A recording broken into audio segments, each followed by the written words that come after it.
resident of Brevard Road for about a dozen years now. My husband purchased this home in 1993, prior to our marriage. When he asked about the paperwork going on what is now Waste Connection of Tennessee, a company that sat directly behind the house, he was told it was just a trucking operation and that no waste was being collected there. I've been I've seen a lot of expanding at Waste Connection in Tennessee over the past 2 decades, nearly all of which has and continue to decrease the value of my home, which in turn prevented my ability to sell them at a reasonable price. This is my patio. I would love to be able to sit out here on my patio, especially during the fall and winter months, but I can't. I can't sit on my patio because of the smell, the foul and sour smell of garbage, preventing me from having full pleasure of my home. It prevented my family from visiting with me when it's my turn to have family gatherings. It stopped friends from visiting with me because they become ill from the smell of garbage, something I cannot control. My neighbor doesn't use their backyard either. All we do is maintain the grass at the low level so as to not worry about encountering rats when the grass gets too high. I know this because I encountered a rat in my backyard.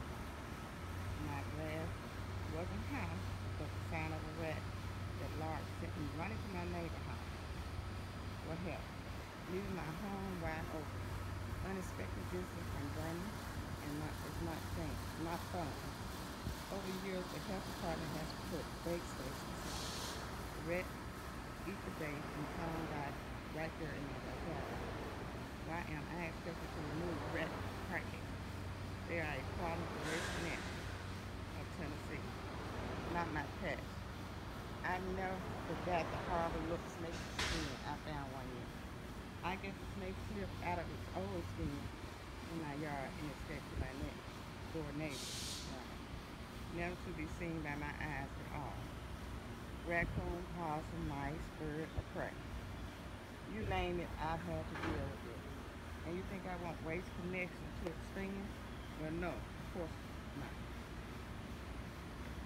To make matters worse, Waste Connection of Tennessee installed this wicked little wooden fence for privacy. Privacy of what, I wonder? It's not tall enough to block out the view of the operation as we were told it would be. And then, so as to not have to maintain the grass surface underneath, they placed large garbage containers in front of the fence to kill the grass.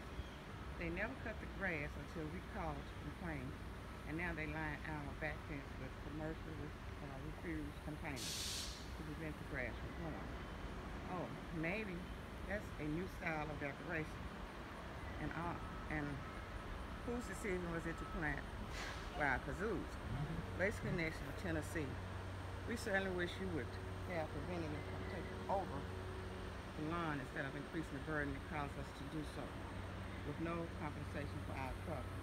Oh well. Another reason why my family and friends rather not visit me. We want to cook outdoors when you can't describe the nausea odor in the air. Are we eating the odor in the food? Is this the reason for the problem of many the high number of cancer-related deaths and illness in our community? We can't help but to wonder, what do you think, Waste Connection of Tennessee? Or do you only care about your profit, not for concern in the health of the people who live in the backyard of your facility? I have to endure the noise pollution from your trucks all day sometimes, late into the night. Trucks are parked all over the place, some of which may not even be parked on paved surface.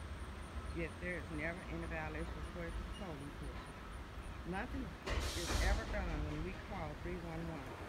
We don't want you to spend in our backyard, Waste Connection of Tennessee. We want you to cease operation 621 East Bush Road and move to an area that really is an ideal location for waste transfer. Accessory is the main use of refuse collection and recycling for your residents, commercial and construction related customers. Thank you.